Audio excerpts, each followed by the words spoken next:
So hello boys and girls. सबसे पहले प्यार भरा जय श्री राम। और सबसे पहले यूट्यूब चैनल पे आप लोगों का स्वागत करते हैं अपने यूट्यूब के platform Shri Shyam commerce academy पे। जैसे कि हमने की एमसीक्यू सीरीज लेकर आ रहा था फॉर आप लोगों के लिए, जो आपके एग्जाम कल है आई थिंक, अकाउंट से जो एग्जाम होने वाले हैं। तो ये जो एमसीक्यू सीरीज जो मैंने यूनिट वाइज था, वो वाला यूनिट वन बहुत बड़ा टॉपिक था जिसको मैंने पार्ट वन पार्ट टू में कवर किया, जो कि आज मैं पार्ट थ्री में कवर करूंगा। और ये यूनिट वन जो पार्ट थ्री को पूरा कंप्लीट करूंगा, राइट। तो बने रहे। और और ये वीडियो बहुत ही इंपॉर्टेंट है फॉर योर एग्जाम पर्पस। और इसमें मैं आपको प्रॉपर लॉजिक के साथ कंसेप्ट के साथ प्रोवाइड करूंगा, और आप में एग्जाम अच्छे से जाए, ठीक है। सो प्लीज, तो वीडियो को क्या करेंगे, ज्यादा से ज्यादा लोगों के साथ शेयर करेंगे ताकि लोगों को बेनिफिट मिल सके, ठीक है। सो कंटिन्यू करते हैं आज का जो हमारा न्यू टॉपिक है। लास्ट जो हम लोग जो फर्स्ट और सेकंड पीडीएफ में जो हम लोग वीडियो कवर किए थे, 1 से लेकर 65 तक कवर किए थे। आज जो बात करते हैं, आज हमारा जो क्वेश्चन हम लोग 66 से लेकर क्वेश्चन को आगे बढ़ेंगे। और ये हमारा टोटल 100 क्वेश्चन मैंने कवर किया है इस पीडीएफ में। और अगर आपको पीडीएफ चाहिए तो हमारे दिए हुए नंबर पे आप मुझे क्या कर सकते हैं, पिन सेंड कर सकते हैं। और प्रॉपर हमारे यूट्यूब पे एक प्लेलिस्ट क्रिएट हो चुका है। अब वो प्लेलिस्ट में जाकर के चेक करेंगे, part one part two and part three, unit one को प्रॉपर तरीके से मिल जाएगा। सो नेक्स्ट बढ़ते हैं आगे। और वीडियो को क्या करेंगे, ज्यादा से ज्यादा शेयर करेंगे। और आपको वीडियो कैसा लग रहा है तो प्लीज कमेंट भी करेंगे ताकि मुझे अप्रिशिएशन मिलेगा। ओके, चलो आगे बढ़ते हैं। तो हमारा नेक्स्ट क्वेश्चन जो आज का 66 क्वेश्चन है, loss of goods by fire should be credited. Simple सा बात है, आज मेरा लॉस हो रहा है, फायर की वजह से लॉस हो रहा है, तो किसको क्रेडिटेड करेंगे? तो ऑप्शन ए बोलता है सेल्स अकाउंट, ऑप्शन बी बोलता है लॉस, ऑप्शन सी बोलता है प्रॉफिट एंड लॉस, और ऑप्शन डी बोलता है परचेज अकाउंट। तो सिंपल सा बात है, जब भी अब लॉस होता है ना, तो हम लोग क्या एंट्री करते हैं, जर्नल अकाउंट क्या बनाते थे, जर्नल एंट्री क्या करते थे, loss of goods by fire account debit to purchase account. तो परचेज में क्या करेंगे, क्रेडिट करेंगे। तो हमारा option D will be what, correct answer, right. Right बच्चों, तो एक बार पेन ले लेते हैं, ठीक है। चलो नेक्स्ट क्वेश्चन आगे बढ़ते हैं। नेक्स्ट क्वेश्चन क्या बोलता है बच्चों, paid to Rahul on behalf of Sanjay. हम किसको पे कर रहे हैं, राहुल को पे कर रहे हैं, लेकिन बिहाफ ऑफ संजय के बिहाफ में पे कर रहे हैं। ठीक है, भले राहुल को पे कर रहे हैं लेकिन हम संजय को पे कर रहे हैं। तो संजय का अकाउंट क्या करेंगे, किसको डेबिटेड करेंगे, किसको डेबिट करेंगे, संजय को डेबिट करेंगे। और सिंपल सा, राहुल को पे कर, राहुल को नहीं लिखेंगे, संजय को पे कर रहे हैं, हमारी लाइबिलिटी घट रही है, राइट। तो लाइबिलिटी जब घटता है ना तो क्या करते हैं, डेबिट करते हैं। तो हमारा option B will be what, correct answer. Clear है बच्चों, Sanjay account debit to what, cash account. तो संजय को क्या करेंगे, डेबिट करेंगे। Come to the question number 68। Journal, जो भी जर्नल एंट्री जो रिकॉर्ड करते हैं, जो भी अपने बिजनेस में ट्रांजेक्शन रिकॉर्ड करते हैं, पीरियोडिकल में रिकॉर्ड करते हैं क्या, या क्रोनोलॉजिकल ऑर्डर, या समराइज मैनर, या सिस्टमैटिक ऑर्डर। हम भी कभी भी हम अपने जर्नल एंट्री को जो भी रिकॉर्ड करते हैं, हमेशा क्रोनोलॉजिकल ऑर्डर, क्रोनोलॉजिकल ऑर्डर मतलब जैसे 1 तारीख, 2 तारीख, 3 तारीख। अब मान लीजिए 1 तारीख को बिजनेस ट्रांजेक्शन हो, 2 को नहीं हो, 3 को रिकॉर्ड करेंगे। ठीक है, अब फिर सोचो 2 तारीख को ट्रांजेक्शन हुआ, भूल गया तो उसको 2 रिकॉर्ड कर सकते नहीं। तो क्रोनोलॉजिकल ऑर्डर मतलब जो डेट वाइज रिकॉर्ड करेंगे। ऑप्शन बी भी व्हाट, करेक्ट आंसर। क्लियर है क्या बच्चों? तो बात करते हैं क्वेश्चन नंबर 169 क्या बोलता है, rent of proprietor house paid from account on cash will be. अगर मान लीजिए हम अपने घर का रेंट पे कर रहे हैं, हमारे बिजनेस का रेंट नहीं, हम अपने घर का रेंट पे कर रहे हैं, इससे क्या इफेक्ट होगा, rent of proprietor house paid for account on cash will be, क्या इससे मेरा प्रॉफिट घटेगा या इससे मेरा प्रॉफिट बढ़ेगा? ऑप्शन बी वही बोला ना, इनकेस द प्रॉफिट, राइट। तो ये हमारे बिजनेस में कैपिटल घटेगा। हाँ सिंपल सा बात है, अगर मैं अपने घर के अगर कुछ रेंट वगैरह कुछ पेमेंट करते हैं, इससे मेरा कैपिटल घटेगा। लेकिन ऑप्शन डी बोलता है, सिंपल सा बात है, अगर बिजनेस का कैश भी घट रहा है, साथ में हमारा कैपिटल भी क्या रहा है, घट रहा है। तो option D will be what, correct answer. Clear है क्या बच्चों? Come to the question 70 number, business transactions, business transactions are recorded. Business, जो भी हमारे बिजनेस ट्रांजेक्शंस हो रहे हैं, क्या वीकली रिकॉर्ड करेंगे, क्रोनोलॉजिकल ऑर्डर रिकॉर्ड करेंगे, at the end of month record करेंगे, ऑल ऑफ दिस। तो सिंपल सा बात है, जब भी बिजनेस ट्रांजेक्शन रिकॉर्ड करेंगे, ऑलवेज क्रोनोलॉजिकल ऑर्डर में रिकॉर्डिंग। सब वर्ड्स आपके पॉइंट एग्जाम में मिलेंगे। सो बच्चे क्या करेंगे, प्लीज अच्छे से वर्ड को माइंड में नोट डाउन कर लेंगे। हमारा option A will be what, correct answer. Clear है क्या बच्चों? Next, withdrawal of cash from business by the proprietor. Simple सा बात है, हम अपने बिजनेस से कुछ पैसा विड्रॉ कर रहे हैं, राइट। तो विड्रॉ कर रहे हैं तो किसको क्रेडिटेड करेंगे, किसको क्रेडिटेड करेंगे? तो पहले सोचिए, जब भी जनरेटिव बनाते थे, जब हम कुछ विड्रॉ कर रहे हैं, किसके लिए? By the proprietor is credited. किसको क्रेडिट करते थे? कैश क्रेडिट करेंगे। एंट्री क्या करेंगे? Drawing account debit to cash account. तो option C will be what? अब यहाँ पे ड्राइंग्स तो बोल नहीं सकते क्योंकि यहाँ पे पर्सनल यूज तो बोल नहीं रहा है, तो यहाँ पे ऑप्शन क्या होगा? Withdrawal of cash from business by the proprietor is credited. किसको क्रेडिट करेंगे? क्रेडिट किसको करेंगे? कैश अकाउंट को क्रेडिट करेंगे। क्लियर है बच्चों? Option C will be what correct answer. ठीक है, नेक्स्ट। ए सोल ट्रेडर, मेरी बात ध्यान से सुनिएगा। ए सोल ट्रेडर गुड कॉस्टिंग 1000, ठीक है, स्टॉक में इसका जो ओन यूज में ले रहा है, मतलब ये पर्सनल यूज है, but normal selling price market में जो गुड्स को सेल करता है 1500 रुपए में। विच ऑफ द फॉलोइंग जनरेटरी को रिकॉर्ड करेंगे करेक्टली? सिंपल सा बात है। अब सेल सेल तो नहीं करे खुद को अपने आप को, तो ऑलवेज क्या रहेगा? 1000 को ही कंसिडर करेंगे। एंट्री क्या बनेगा? Drawings account debit to purchase account. Option A will be what correct answer. Clear है क्या बच्चों?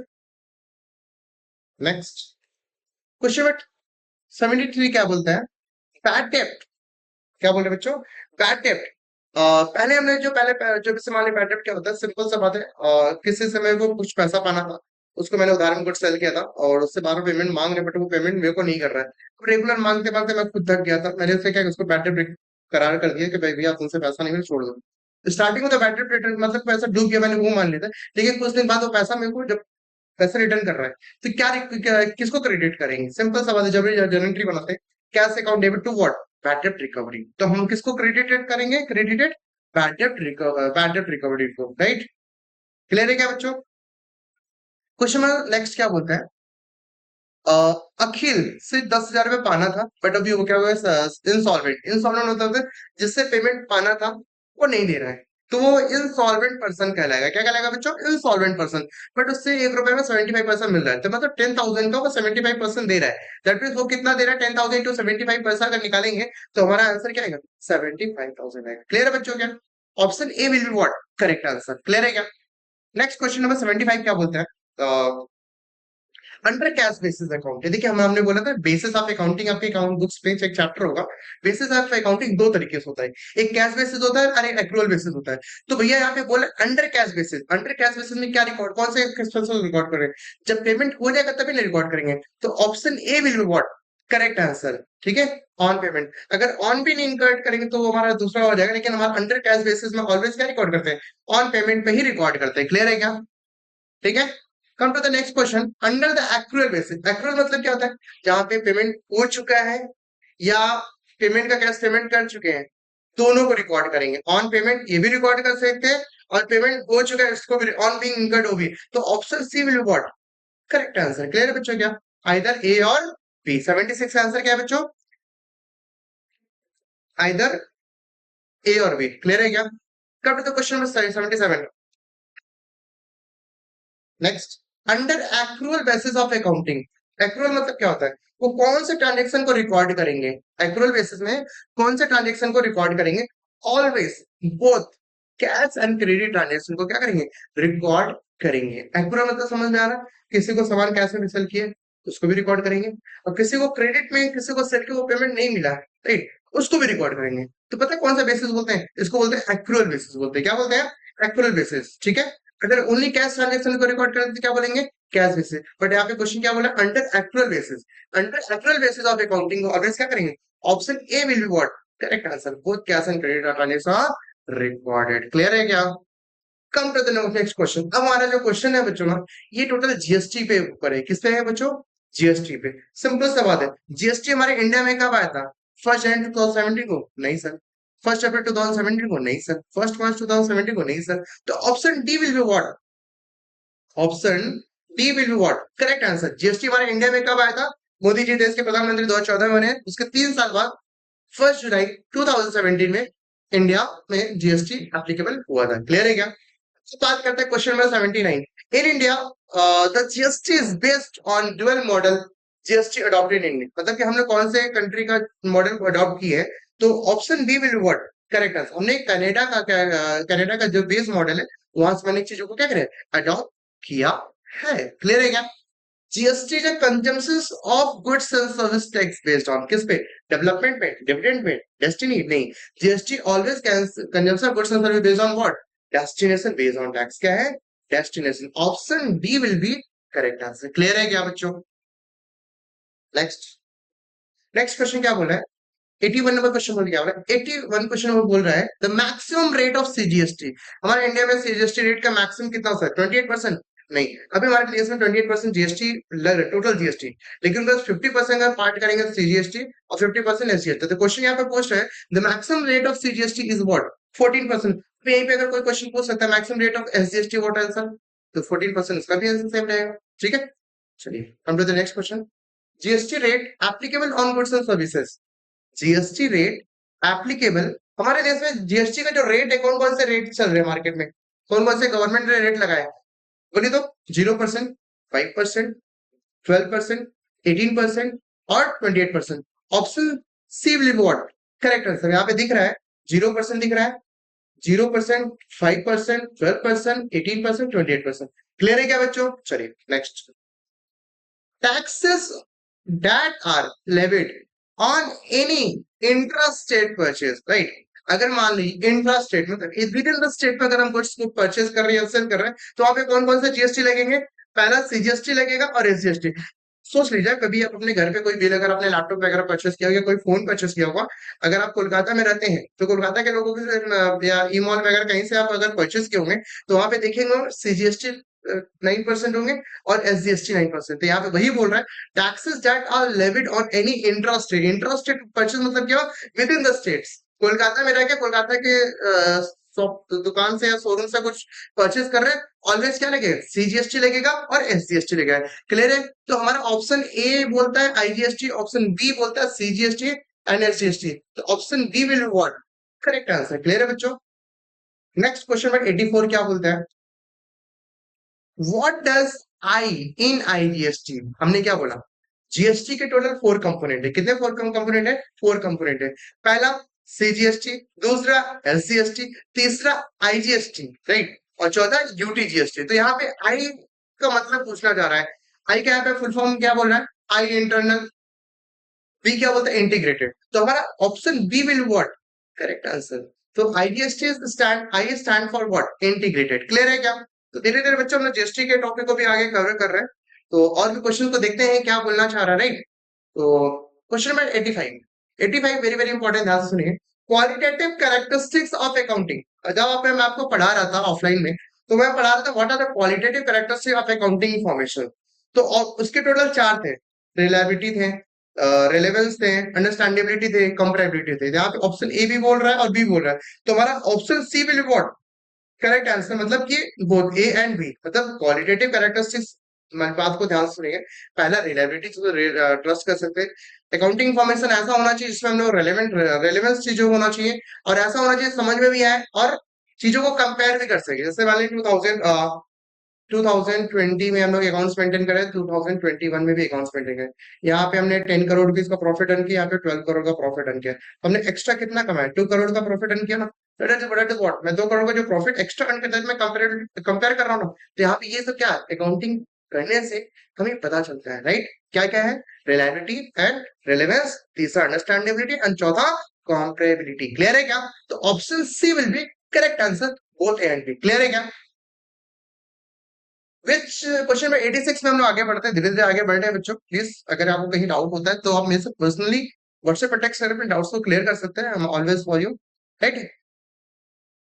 तो क्वेश्चन में 86 क्या बोलता है? Which qualitative characteristic of accounting information reflected when accounting information clearly presented? क्या बोलता है बच्चों यहाँ पे? Reliability. Option A will be what? Correct answer. Clear है क्या? रिलायबिलिटी मतलब चीजों को अच्छे से क्लियरली प्रेजेंट कर रहा है। क्लियर है क्या? Goods means commodity. Goods means commodity to be bought and sold. Commodity to bought but not to be sold. Simple सा बात। Goods सिंपल सा बात है। बिजनेस में गुड्स को समझते हैं। गुड्स क्या होता है? Goods are physical item of trade. क्या है बच्चों? Goods are physical item of trade. Simple सा बात। आज आप कोई भी बिजनेस कर रहे हैं, मान लीजिए आप गोल्ड में और डील कर रहे हैं, तो गोल्ड आपके लिए क्या हो? गुड्स हो गया, ठीक। और अगर आप मान लीजिए लैपटॉप या डेस्कटॉप सेल कर रहे हैं, सेल और परचेज में, तो लैपटॉप सेल क्या हो गया? आपके लिए गुड्स हो गई। बट आपके शॉप से मैं अगर गुड्स ये लैपटॉप परचेज कर रहा हूँ, तो ये मेरे लिए क्या करेगा? एसेट्स कहलाते हैं। ये सामान जो मैं ना, किसी के लिए गुड्स और किसी के लिए एसेट्स। अगर आप सेल करते हैं, ये आपके लिए गुड्स ट्रीट कर रहे हैं, लेकिन मैं उसको परचेज करके मैं परचेज कर यूज करूंगा, अपने एजुकेशन को आगे बढ़ाने के लिए बच्चों ऑनलाइन क्लासेस के लिए या फिर यूट्यूब पे वीडियो अपलोड करने के लिए लैपटॉप यूज कर रहे हैं, तो ये मेरे लिए एसेट्स है। बट ये आपके लिए क्या कहलाए? गुड्स। गुड्स हमेशा क्या करते हैं? Bought and sold, commodity to be bought and sold. Option A will be what? Correct answer. Clear है बच्चों? तो नेक्स्ट टॉपिक हमारा बढ़ते हैं नेक्स्ट क्वेश्चन की तरफ। कैश डिस्काउंटेड, कैश डिस्काउंट क्या होता है? Which is received at the time of making the payment, which is allowed at the time of sale of good, which received at the time of purchase of good, which is received both at the time of making payment and purchase of. तो option A will be what? Correct answer. Which is received, या receive कर रहे हैं या payment करते हुए time मुझे कुछ डिस्काउंट मिलता है, उसको बोलते हैं कैश डिस्काउंट। डिस्काउंट मतलब होता है क्या बच्चों? डिस्काउंट मतलब रिबेट, मतलब जो छूट मिलता है। डिस्काउंट दो तरीके से होते हैं, एक ट्रेड डिस्काउंट होता है, कैश डिस्काउंट। ट्रेड डिस्काउंट मतलब जब कभी शॉपकीपर पे जाते हैं ना, तो कोई धर्मलाई करते हैं ना, कोई भी सामान मार्केट में फॉर एग्जांपल 1000 का मिल रहा है, आप बोलते हैं नहीं मुझे 800 दे दीजिए, मुझे 700 दे दीजिए। अब घर पे 650 का सामान लेकर आते थे, तो 350 का जो सामान लेकर आ रहे हैं, सॉरी 350 का जो डिस्काउंट मिल रहा है, 1000 का सामान 650 में मिल रहा है, तो 350 का जो भी आपको मिल रहा है डिस्काउंट मिल रहा है, इसको बोलते हैं ट्रेड डिस्काउंट बोलते हैं, ठीक है। अब वही चीज को 650 में अगर उधार में लेकर आ रहे हैं, ठीक है, और आपने 1 वीक का क्रेडिट पीरियड अगर आपको मिला है, तो उसके पहले कुछ दिन पहले 2-4 दिन के अंदर पेमेंट कर देते हैं, तो आपको कुछ डिस्काउंट मिल रहा है, it is called what? Cash discount. Clear है क्या बच्चों? नेक्स्ट नेक्स्ट क्वेश्चन हम लोग आगे बढ़ते हैं, 89 क्वेश्चन में पढ़ते हैं। विच of the following is liability? तो भैया सिंपल से इसमें कौन सा लायबिलिटी है? तो भैया फर्नीचर हमारा क्या है? एसेट्स है। इंटरेस्ट रेंट पेबल एक्सपेंस है। Interest receive, rent payable, rent पे करना है, ये हमारे लिए क्या है? लाइबिलिटी है। तो इंटरेस्ट रिसीव हमारे लिए इनकम है। स्टॉक हमारे लिए क्या है? स्टॉक मेंटेन कर रहे हैं, तो rent payable is the what? Correct answer. ये हमारा लाइबिलिटी है, मतलब रेंट पे करना है, राइट? क्लियर है क्या बच्चों? तो नेक्स्ट क्वेश्चन में हम आगे बढ़ते हैं। विच of the following is revenue? Simple सा बात है, हम रेवेन्यू किसको बोल सकते हैं? परचेज से? परचेज रिटर्न से? नहीं। सेल से? हाँ। सेल अगर करेंगे, अगर मान लीजिए हम अपने बच्चों को पढ़ाते हैं, उनको अपनी सर्विसेज सेल कर रहे हैं, तो मैं क्या कर रहा हूँ? इससे मैं रेवेन्यू जनरेट कर रहा हूँ। रेवेन्यू से अपने सारे एक्सपेंसेस को माने, देन मुझे क्या मिला? प्रॉफिट मिल रहा है। तो सेल करने से मेरे को revenue generate. Option C will be what? Correct answer. Clear है बच्चों? Next. Which of the following, which of the following transactions is not of a financial character? भैया सिंपल से इसमें जो चार को ट्रांजेक्शन दिया है, इसमें बोले कौन सा फाइनेंशियल कैरेक्टर नहीं है। अगर आप अपने बिजनेस के लिए एसेट्स परचेस कर रहे हैं उधार में, purchase of assets on credit, ये आपके के लिए क्या है? फाइनेंशियल ट्रांजेक्शन है। बट क्वेश्चन पूछे नॉट अ फाइनेंशियल कैरेक्टर, तो ऑप्शन ए फाइनेंशियल कैरेक्टर है। अगर आप अपने बिजनेस के लिए कैसे purchase purchase of assets for cash, ये भी आपका फाइनेंशियल कैरेक्टर है। Withdrawal of money proprietor from business, ये भी आपका क्या है? Financial character. But strike by employ, आपकी जो एम्प्लॉय एग्जिस्टिंग एम्प्लॉय है वो स्ट्राइक कर रहे हैं, इससे आपका फाइनेंशियल कैरेक्टर नहीं है। Option D will be what? Option D will be correct answer, right. Come to the question number 92। 92 में क्या बोलता है? Which accounting standard of India indicate the valuation of inventory? तो ये हमारा प्यारा सा आंसर AS2। AS2 बताता है क्या? Valuation of inventory. क्लियर है क्या? Come to the question number 93। Which of the following is not an assets? Right. भैया पेटेंट हमारे लिए एसेट्स है, राइट। दूसरा गुडविल हमारा एसेट्स है, स्टॉक एक तरह का हमारा करंट एसेट्स है, तो बिल्स पेबल हमारा एसेट्स नहीं था। Option D will be correct answer. Clear है बच्चों? चलो, तो मैं नेक्स्ट आगे बढ़ते हैं। Which institute is personal?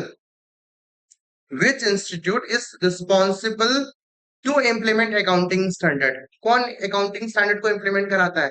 ICAI, Institute Chartered Accountant of India, ICSI, ICMI, IASB। तो option A will be correct answer. Clear है बच्चों? चलो, come to the next question. Which of the following will not be recorded in the books of account? भैया simple सा बताओ, कौन सा transaction में चार को ट्रांजेक्शन दिया हुआ जिसको अपने बुक्स ऑफ अकाउंट में रिकॉर्ड नहीं कर सकते हैं?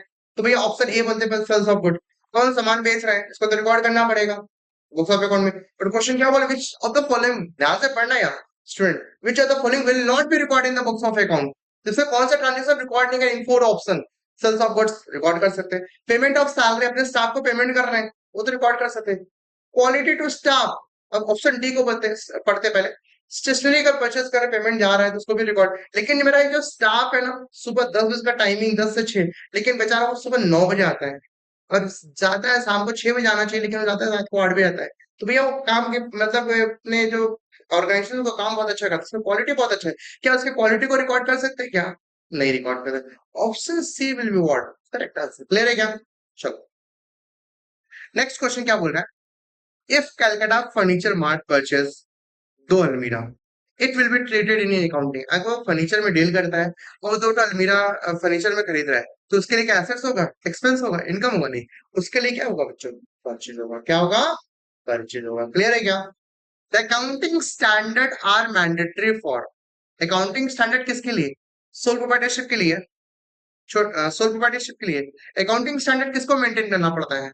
हर एक चीज स्टेप बाय स्टेप, छोटे मोटे व्यापार के लिए नहीं होता, सोल प्रोप्राइटरशिप के लिए नहीं है, पार्टनरशिप के लिए नहीं है, चैरिटेबल ऑर्गेनाइजेशन, लेकिन हाँ किसके लिए? कंपनी के लिए मैंडेटरी है भैया। भैया सोल प्रोप्राइटरशिप पार्टनरशिप के लिए भी है, लेकिन ऑप्शनल है, लेकिन कंपनी के लिए क्या है? मैंडेटरी है। क्लियर है बच्चों क्या? चलिए next question number 2। Question number 98 क्या बोलता है, historical cost receipt require the recording of an asset. Historical cost को पता है दूसरा नाम से क्या बोलते हैं? कॉस्ट कंसेप्ट के प्रिंसिपल के नाम से बोलते हैं। ये ऑलवेज क्या करता है, हमेशा कॉस्ट वैल्यू। आप सिंपल सा बात है, आप बिल्डिंग खरीदे 20 लाख का, कितने में करते हैं? 20 लाख का। अब वही बिल्डिंग अगर आप बिल्डिंग का दाम हो रहा है 25 लाख हो रहा है, बिल्डिंग का दाम 20 लाख में परचेस किए थे, वो 2 लाख घट गया, तो क्या उसको हमेशा चेंज करते रहेंगे क्या? नहीं, जो आपने जो परचेस किया उसका कॉस्ट वैल्यू उसी पे ही रिकॉर्ड करते हैं, उसको बोलते हैं एट इट्स कॉस्ट वैल्यू। इसको बोलते हैं हिस्टोरिकल कॉस्ट, इसको दूसरा नाम भी है कॉस्ट कंसेप्ट प्रिंसिपल। क्लियर है क्या? Come to the question number 99। बस हम लोग 100 पे टच करने वाले हैं। The assumptions that a business enterprise will not be sold or liquidated in the near future। Simple सा बात क्या बोला है, वैसा बिजनेस जो हम लोग सेल नहीं करेंगे या इसको जल्दी लिक्विडेटेड नहीं करेंगे इन फ्यूचर में, तो दैट मीन्स वो कौन सा प्रिंसिपल है? मतलब ये हमारा बिजनेस चलता ही रहेगा। लास्ट के वीडियो में डिस्कस किए थे गोइंग कंसर्न कंसेप्ट, भैया अकाउंटिंग कंसेप्ट का पार्ट है, इसका टोटल 4 एजम्पशंस है। गोइंग कंसर्न कंसेप्ट, उसके बाद एक्रूअल है, और उसके बाद कंसिस्टेंसी है, राइट? तो option D will be what correct answer. हमारा बिजनेस चलता रहेगा, कभी बंद नहीं होगा। क्लियर है क्या? चलो तो come to the question last. अब बात करते हैं एज अ प्रूडेंस। प्रूडेंस अच्छा क्या बोलते हैं? प्रूडेंस एक अकाउंटिंग प्रिंसिपल है।